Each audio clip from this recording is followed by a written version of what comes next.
Salut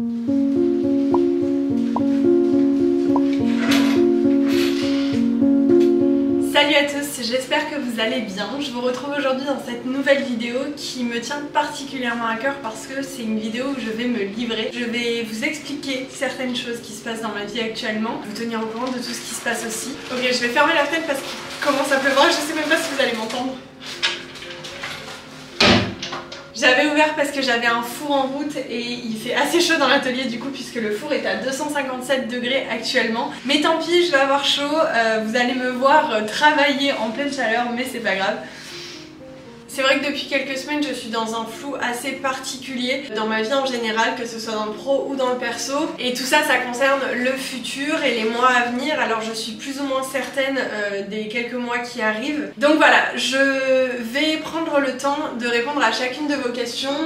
Je vous avais demandé en story sur Instagram, d'ailleurs si vous ne me suivez pas sur Instagram, allez-y, parce que je suis aussi active sur YouTube que sur Instagram et je poste pas mal de stories tous les jours. Il y a aussi des posts, il y a aussi des réels, donc voilà, c'est hyper important pour moi de garder ce lien sur toutes mes plateformes parce que je sais que voilà, chaque plateforme a un peu sa communauté et pour moi c'est important d'allier le tout, surtout quand c'est pas les mêmes contenus, parce que sur YouTube j'ai le temps de vous parler, j'ai le temps de faire un contenu long. Donc je repars dans la story où je vous avais demandé de me poser vos questions.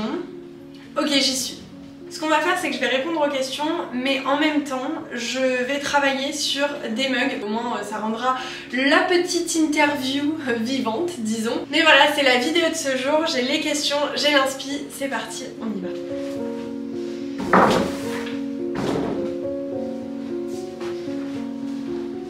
Je suis allée chercher mes balles de terre que j'avais préparées. Je suis aussi allée chercher une plaque de bois pour pouvoir poser mes anses que je vais faire et de la terre pour les anses. Je vais commencer par enlever mes bijoux déjà et je vais aussi faire un petit ordre, on va dire. Je vais commencer par faire les anses et puis ensuite je ferai le modelage à proprement parler des tasses. Mais au moins les anses pourront reposer et se raffermir le temps que je crée les tasses. Alors je pense que pour commencer on va faire, peut-être pas dans l'ordre, je vous avoue, j'en ai reçu vraiment plein. Je sais qu'il y a énormément de questions sur mon futur projet, mais je vous garde ça pour la fin de la vidéo parce que ça risque d'être un sacré bout de réponse.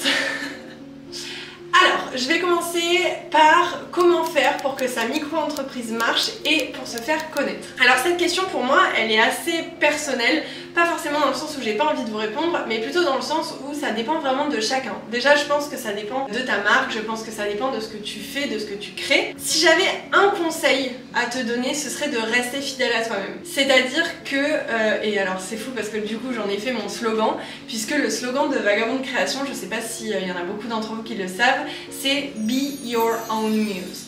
Je pense que ça décrit vraiment l'état d'esprit que je vous recommande d'avoir quand vous démarrez dans l'entrepreneuriat et surtout quand vous créez votre marque, puisque au plus ça vous ressemble et au plus ça va être véritable par rapport à qui est-ce que vous êtes et par rapport à ce que vous aimez, au plus ça va être déjà facile pour vous de créer et au plus ça va être facile de construire un univers plus qu'une marque. Je pense que vous l'aurez remarqué, Vagabond de Création pour moi c'est bien plus qu'une marque, c'est vraiment un univers et vous avez pu le voir de par mes événements, de par la manière dont je m'habille. C'est vraiment un état d'esprit et c'est vraiment quelque chose que j'ai retranscrit, mais c'est moi, c'est ma personne, c'est vraiment mon univers et ce depuis que je suis toute petite, puisque j'ai fait, pour vous donner une idée, j'ai fait ma chambre quand j'avais 14 ans, 15 ans, mais bref ça fait bien 10 ans que j'ai fait la chambre de chez mes parents, enfin que j'ai décoré la chambre de chez mes parents. Elle était déjà aux couleurs de Vagabond. Vraiment ça remonte à loin en fait, cette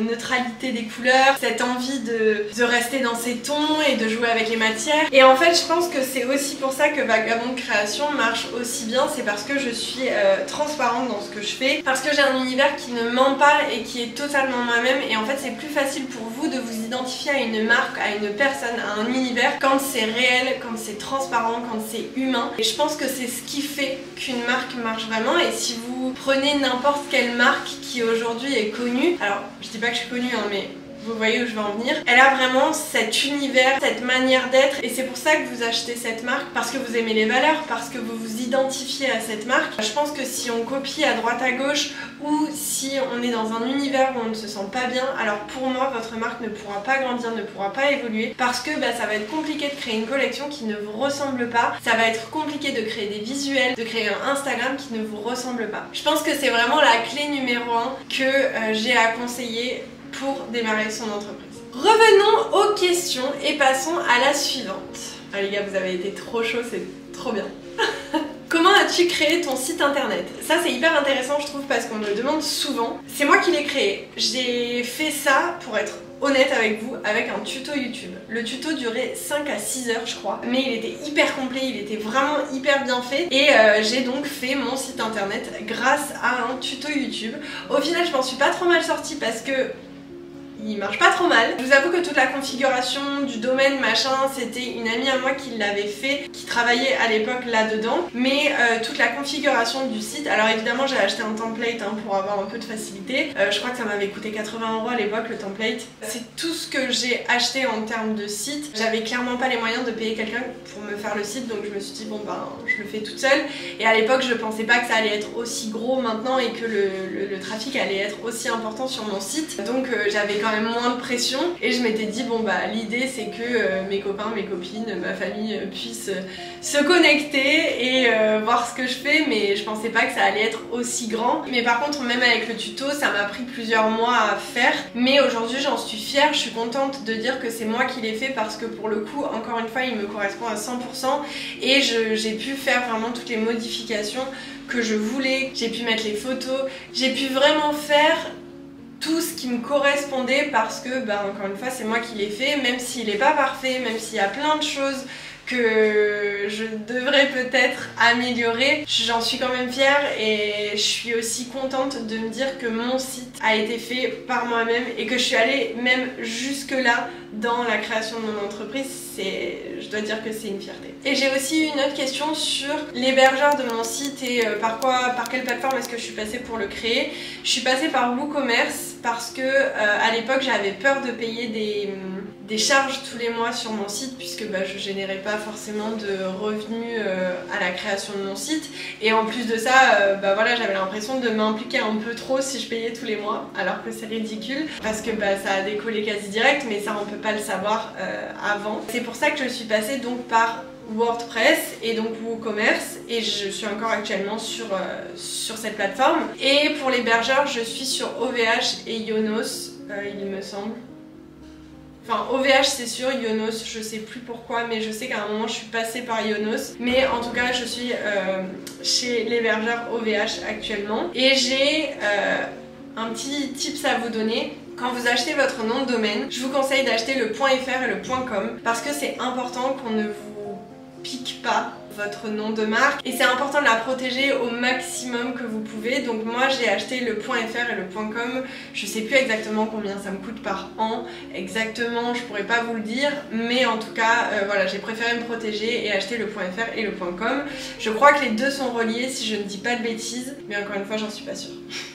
Il faut que j'aille chercher un couteau, que je raccroche les cheveux. Rien à voir, mais ce week-end j'étais avec une amie à moi et on est allé faire 2-3 boutiques un petit peu originales sur Barcelone et je me suis acheté plein de nouveaux piercings et un truc pour les cheveux qu'il va falloir que je vous montre à un moment dans la vidéo. Mais c'est vrai qu'en tant que céramiste, moi j'adore les bijoux et je peux plus mettre de bagues et de bracelets autant que ce que j'en mettais avant, donc c'est les piercings qui prennent le relais et j'aime avoir des compositions aux oreilles et des compositions en collier. Et là j'ai tout changé, j'ai des nouvelles boucles d'oreilles, des nouveaux piercings et j'adore.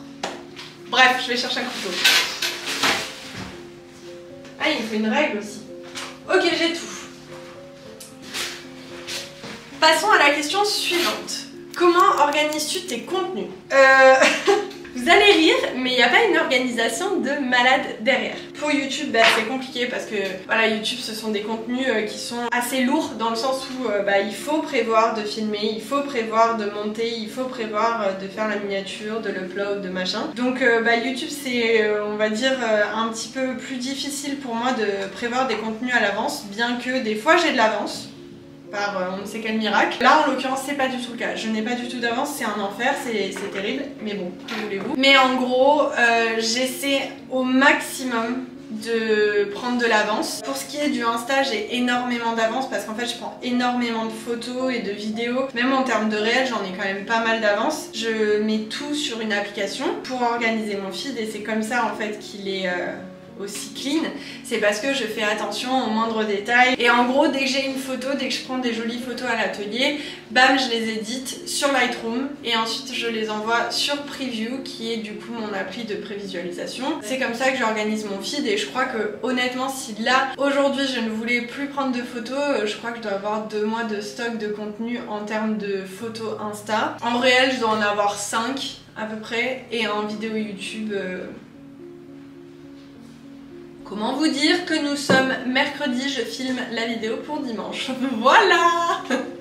Après je sais que c'est un petit peu plus compliqué en termes de longues vidéos parce que c'est des longs formats donc ça prend beaucoup plus de temps. Évidemment que vous pouvez pas vous organiser aussi rapidement que des photos mais c'est important de tout avoir je pense pour montrer un maximum et pour partager un maximum. Après moi je sais que je suis vachement dans le partage mais je pense que c'est aussi comme ça que j'arrive à en vivre aussi bien. Donc voilà, en termes d'organisation de contenu c'est vraiment un petit peu au fur et à mesure en fait. Dès que je vois des jolies choses à l'atelier je prends une photo, dès que je fais un photoshoot de mes collections je prends une photo ou même juste des backstage de l'atelier, je fais hyper attention à prendre pas mal de photos, ça me fait mon stock de photos. En termes de réel, dès que je me mets sur le tour, je peux filmer. Ou hier par exemple, j'ai maillé, j'ai fait une vidéo, une ouverture de four, je fais une vidéo. Voilà, en fait c'est des petits moments d'atelier que j'aime bien prendre en photo ou en vidéo et ça me permet d'avoir un stock. Et YouTube par contre, il faut que je me pose avec une idée, un concept. D'ailleurs j'ai eu une idée de concept là ce week-end, donc j'espère pouvoir le réaliser. Mais si vous avez des idées de concept et de contenu, encore une fois n'hésitez pas à me le mettre en commentaire, je lis tout et ça me fait trop plaisir à chaque fois et ça me ferait plaisir d'avoir aussi de vos idées pour savoir un petit peu ce que vous aimeriez. Là récemment j'ai proposé de faire une semaine avec moi à l'atelier pour que vous puissiez un petit peu vous rendre compte de l'organisation. Je pense que ce sera filmé d'ici peu. Mais voilà, ça encore une fois c'est beaucoup d'organisation aussi. Je suis organisée mais pas non plus des masses comme pourraient l'être les gros créateurs de contenu j'imagine. Je suis allée reprendre mon inspi pour la tasse parce que j'ai peur de faire n'importe quoi. Je vais me concentrer parce que là c'est l'enroulé, il faut pas merder. Et après on va faire la question suivante. Question entrepreneuriat. Quel statut juridique as-tu choisi? Je suis en Espagne, mais j'ai pu garder mon statut d'auto-entrepreneur, puisque oui, je suis sous le régime de l'auto-entrepreneuriat, plus pour très longtemps. Mais j'ai pu garder ce régime parce que, comme vous le savez, je suis énormément en France tout au long de l'année. Je fais énormément de va-et-vient, je passe quand même plus de 4 mois sur les marchés, non même plus. Au total, avec les vacances et tout, je suis quasiment 6 mois dans l'année, déjà rien que ça en France, plus tous les week-ends où je reviens, les rendez-vous clients, etc. Donc en fait, grâce au fait que je rentre très souvent en France, j'ai pu garder mon statut français. À un moment, j'avais essayé de passer en statut espagnol parce qu'on comptait se voir peut-être un petit peu plus sur Barcelone. Et en fait, vraiment trop compliqué. En plus, voilà, comme je vous dis, je rentrais beaucoup, donc finalement, c'était pas forcément un gain pour moi. Donc je suis restée sur mon statut français et je suis aujourd'hui auto-entrepreneur, mais ça risque de ne pas durer puisque prochainement, je risque de passer en société. Voilà pour mon statut. Ensuite, quel métier faisais-tu avant? Je n'ai jamais fait autre chose que céramiste. Aujourd'hui, à l'heure où je vous parle, j'ai 26 ans. J'ai fait des études de médecine, j'ai fait des études de nutrition. Ça ne m'a pas du tout plu, j'ai arrêté, je n'ai même pas passé mon BTS nutrition. Donc je n'ai eu qu'un seul métier dans ma vie et c'est celui de céramiste. Question d'après. Quel a été l'élément déclencheur pour te mettre à ton compte? J'ai été déjà à mon compte quand j'ai eu l'élément déclencheur pour ne faire plus que ça. Je me suis mise à mon compte Alors, j'ai commencé à créer mon site internet en avril 2021, je crois. Et j'ai ouvert mon auto-entreprise en septembre 2021, mois du lancement du site. L'élément déclencheur qui a fait que je n'ai fait plus que ça et que je savais que ça allait être ça mon métier, ça a été les marchés de cette même année, les marchés de Noël de décembre 2021 du coup. J'ai très bien vendu, ça m'a un petit peu donné le coup de pied et le petit coup de courage et de confiance en moi pour me dire non mais t'es faite pour ça en fait. Et pourtant, avec le recul, je me dis que vraiment ce que je faisais ça payait pas de mine. Il y avait quasiment pas de céramique en plus sur mon stand à l'époque, il y avait pas mal de crochets et pas mal de bijoux en pâte polymère. Si vous n'avez pas suivi, j'ai aussi commencé par ça, mais j'ai toujours créé plus ou moins des choses. J'ai su que je voulais faire ça et j'ai su que je pouvais faire ça surtout grâce à ce marché qui m'a donné un peu ce boost de confiance. Bien que les marchés peuvent aussi vous détruire la confiance, au vu des commentaires qu'on peut se prendre en pleine face, ceux qui font les marchés, je pense que vous savez de quoi je parle. Mais ça forge. Et ensuite, après cette saison des marchés, en février, j'ai lancé ma première collection qui a cartonné. Et je suis arrivée aussi à la même époque à Barcelone où j'ai du coup été manager d'un studio, où j'ai fait du coworking et où je suis passée un peu dans la cour des grands. Et c'est là que je me suis dit, allez feu, c'est bon, c'est parti quoi, l'aventure est lancée. Été manager d'un studio où j'ai fait du coworking et où je suis passée un peu dans la cour des grands et c'est là que je me suis dit allez feu, c'est bon c'est parti quoi, l'aventure est lancée. Où est-ce que vous venez vous installer en France? Ah non, ça c'est pour la fin. Quel tour tu conseilles pour débuter? Ça dépend de votre budget évidemment. Si vous voulez investir pour un tour que vous garderez à vie, vous pouvez investir dans un tour de pro.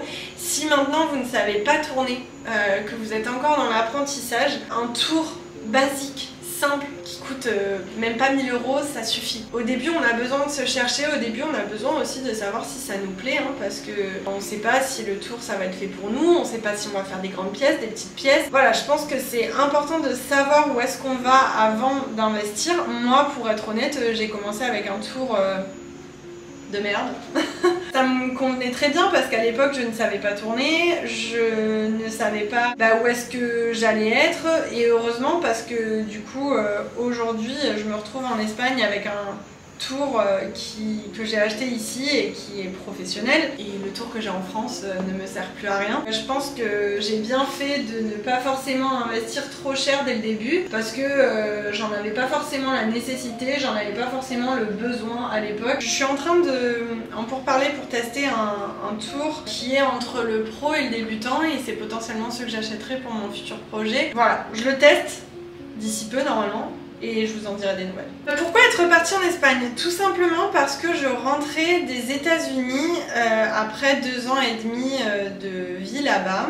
Non, après 2 ans de vie là-bas, pardon. Mon retour en France n'était même pas une option à l'époque. J'avais pas du tout envie de rentrer en France, j'avais pas du tout envie de m'installer à l'époque. Entre temps, j'ai rencontré mon copain et lui a eu une offre d'emploi pour Barcelone. Et du coup, il est parti sur Barcelone et je me suis dit, go, j'y vais aussi. Et je l'ai rejoint 6 mois après sur Barcelone. Donc en fait ça m'est un peu tombé dessus et j'en suis très contente parce que c'est un chapitre qui m'a été très bénéfique et j'ai appris énormément et je pense que le fait d'avoir commencé la céramique aux États-Unis, de l'avoir continué en France et après d'être allée en Espagne, j'ai appris énormément parce que chaque pays a un petit peu ses particularités et sa manière de faire. Et je trouve que c'est très cool d'avoir pu découvrir la céramique aux 4 coins du monde et d'avoir pu découvrir différentes cultures de la céramique. Avais-tu des contacts lorsque tu as commencé à Barcelone ou tu as tout géré toute seule? Alors du coup c'est bien parce que ça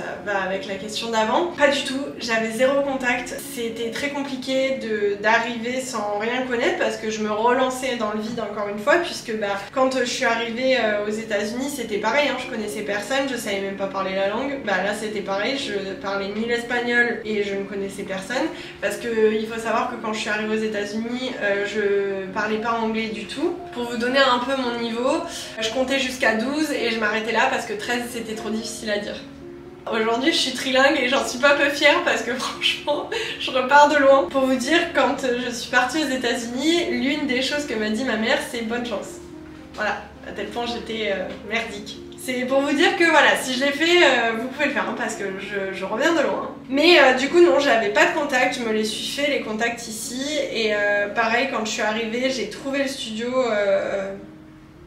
littéralement via Google en fait. Je pense que quand on arrive dans une nouvelle aventure où on connaît personne, il faut juste être un peu débrouillard et il faut savoir y aller au culot et voilà, se dire que maintenant il faut juste prendre le taureau par les cornes, foncer et au pire on se prend un nom, c'est pas très grave quoi. Si tu n'étais pas céramiste, tu choisirais quel métier? Depuis que je suis toute petite, mon premier métier que j'ai toujours voulu faire c'était professeur des écoles. Ma grand-mère a été longtemps, toute sa vie en fait, professeure des écoles. Elle a été directrice maternelle du petit village d'où je suis originaire. Et j'ai toujours voulu être professeur des écoles. J'avais un tableau quand j'étais petite dans ma chambre et j'y passais des heures à faire la fausse maîtresse à mes peluches. Enfin, vous imaginez même pas à quel point j'ai pu passer des heures à jouer à la maîtresse. Ça, c'était vraiment mon premier souhait, mon souhait de, on va dire, de toute petite. Après, j'ai voulu être docteur. J'ai voulu être médecin urgentiste pour être exact. Et au final, j'ai pas eu médecine.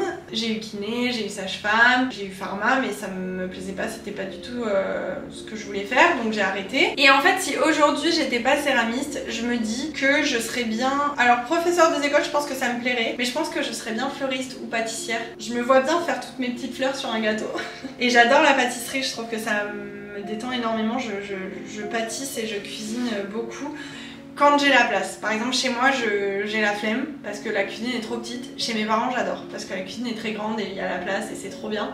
Et d'ailleurs, si vous avez vu lors des événements, tout le buffet a été réalisé par mes soins et évidemment avec l'aide de mes proches. J'avais fait des babkas à la cannelle, j'avais fait des cookies, des palais bretons, j'avais fait des meringues, tout ça c'était fait maison. Et c'est quelque chose que j'adore recevoir. C'est vraiment quelque chose qui m'anime et je pense que ouais, je serais pâtissière ou fleuriste, je pense que vous l'avez deviné par mon travail, de par les fleurs et de par le côté créatif, les compositions florales, etc. J'adore, mais je pense que je serais plutôt fleuriste d'événements. Je pense que ouais, fleuriste, pâtissière ou professeur des écoles, ça m'irait. Prochaine question. Quels sont tes conseils pour une entreprise française basée en Espagne? Admin, gestion, etc. Déjà, on peut garder son statut français, du coup, comme je vous le disais, si on rentre minimum 6 mois de l'année en France. On ne peut pas garder son statut français si on reste en Espagne toute l'année. Il faut juste prendre ça en compte et après pour le reste c'est pareil parce que finalement mes déclarations je les fais à l'URSSAF mais je les fais en ligne comme je pense la plupart d'entre vous. Dès qu'il y a des papiers, comme je suis souvent en France, s'il y a des choses à faire, genre si je prends un rendez-vous à la chambre des métiers, je peux très bien y aller lors d'un week-end où je suis en France. Donc en fait pour moi ça change pas grand chose, mais parce que voilà, j'ai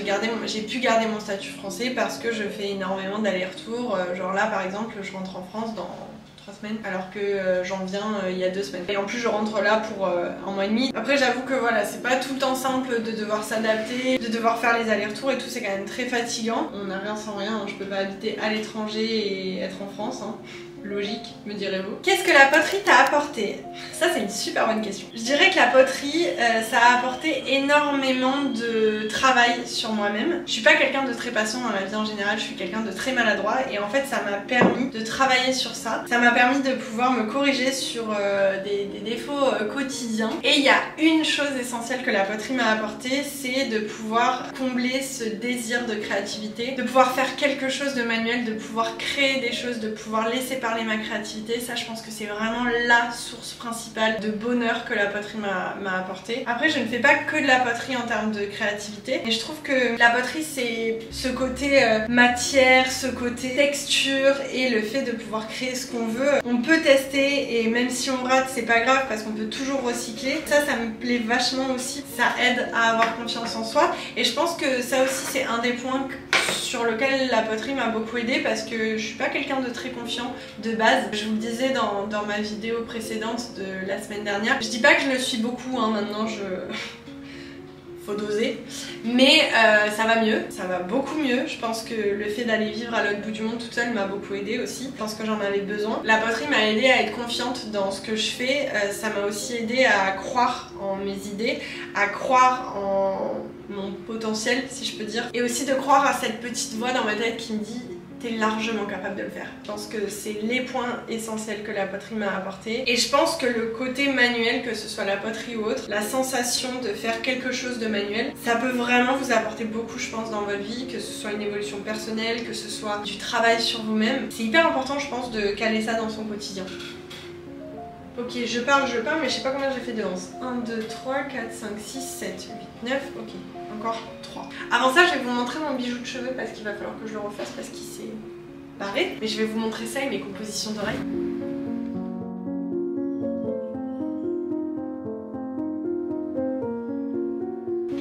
Alors, la question suivante c'est est-ce que tu t'es fait aider pour lancer ta marque / ouvrir ton studio? Alors évidemment il y avait mes proches, ma maman m'a beaucoup aidée, elle est venue etc, mon chéri aussi. Au-delà de ça, j'ai pas eu une grande aide, hein.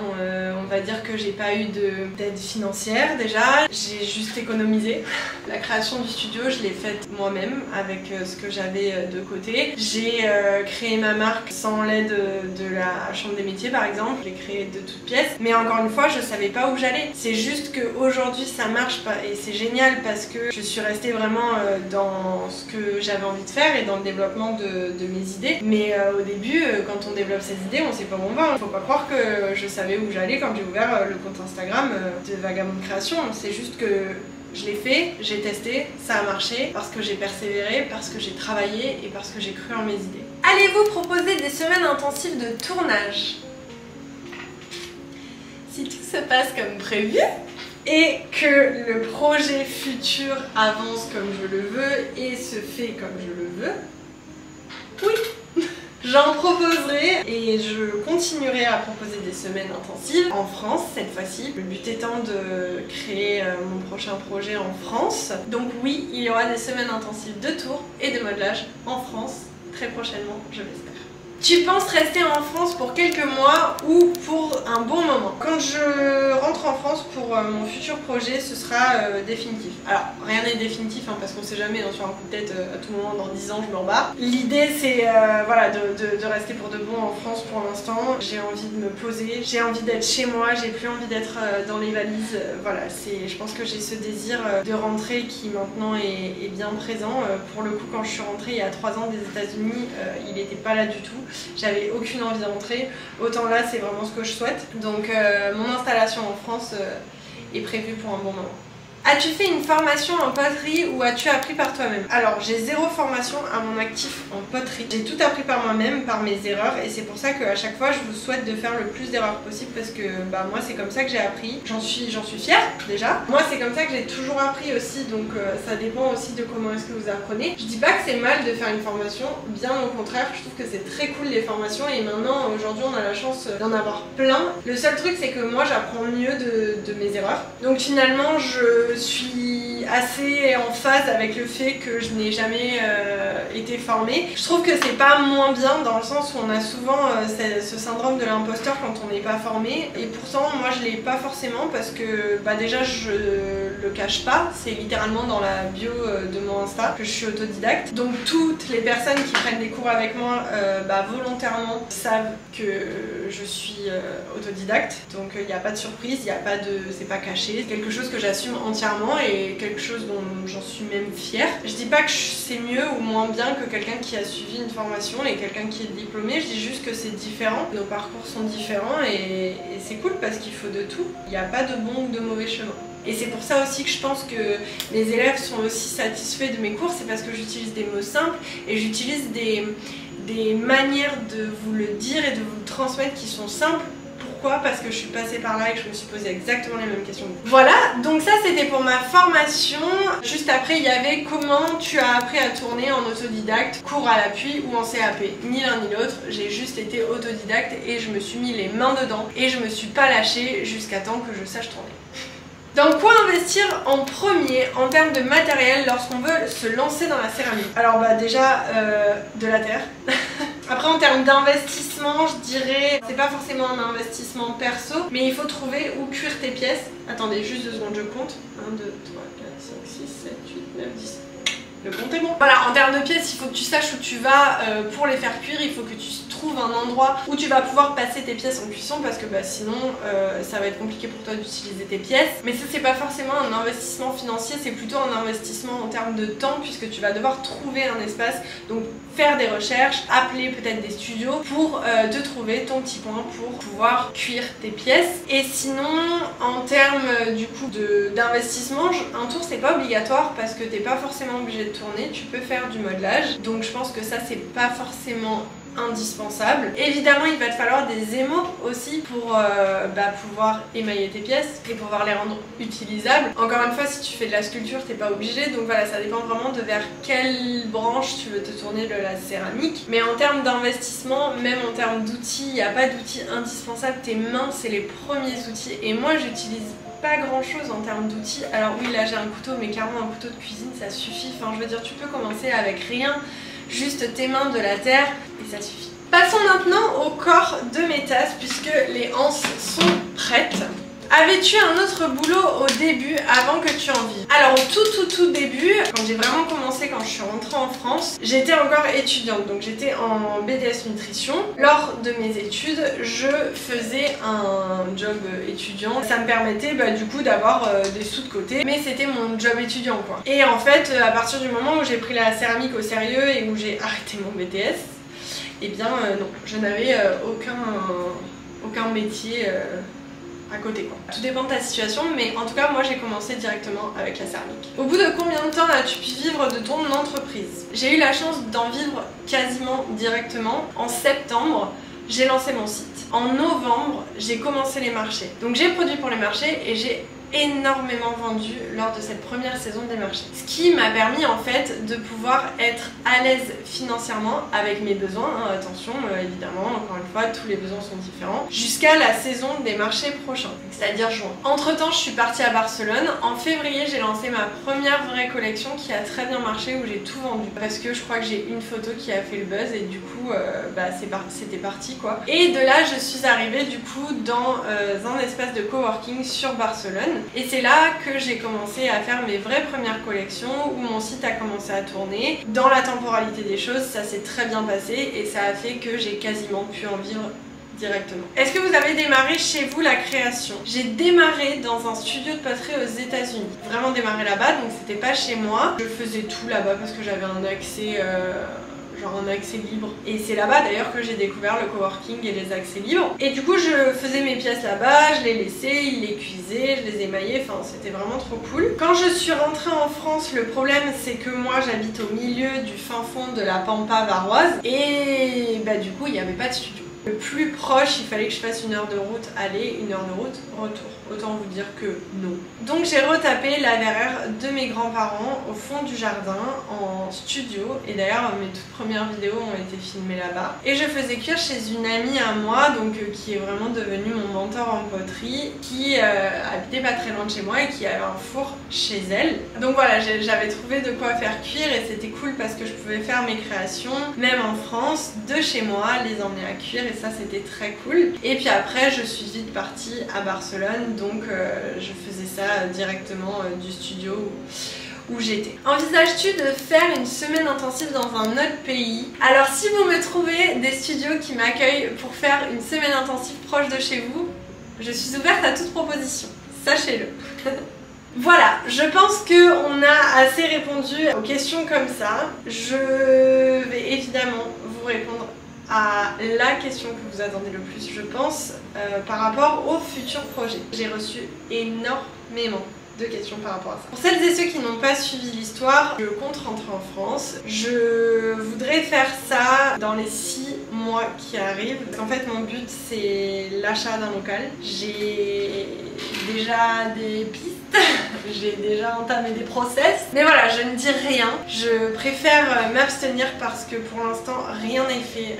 J'ai juste fait un tout petit step dans la grande aventure que c'est. Je pourrais vous en parler d'ici quelques semaines, peut-être un petit peu plus sérieusement déjà. Mais voilà, mon objectif, c'est de rentrer dans le sud de la France pour créer mon propre studio, beaucoup plus gros que celui que j'ai, pour me permettre d'accueillir beaucoup plus de personnes, d'avoir une salle de tour, d'avoir une salle de modelage, d'avoir une salle de coworking, de faire vraiment un gros studio dans le sud de la France parce que ça manque et parce que je crois que j'ai envie de retourner chez moi et que j'ai envie de construire mon rêve là-bas. Donc voilà, promis, je vous en dirai plus très vite, mais je suis déjà très contente de pouvoir un petit peu me livrer par rapport à ça. Le petit bout que je vous donne d'informations, c'est déjà énorme pour moi parce que ça pose les choses, ça fait peur un petit peu aussi de poser les choses. Je vous tiendrai évidemment informée de tout ce qui va se passer là prochainement.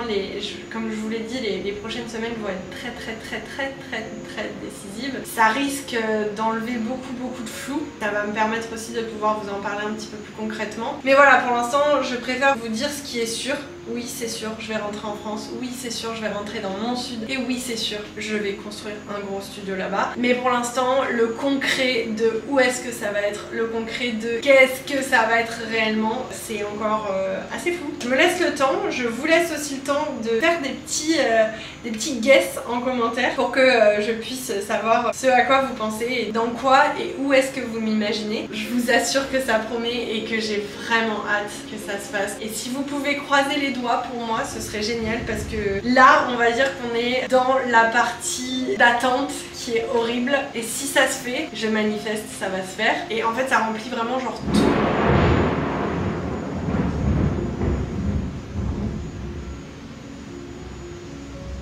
Je vous jure que tous mes critères de rêve sont cochés, j'ai trop envie que ça se fasse et j'ai trop envie de vous le balancer comme ça, genre en mode surprise.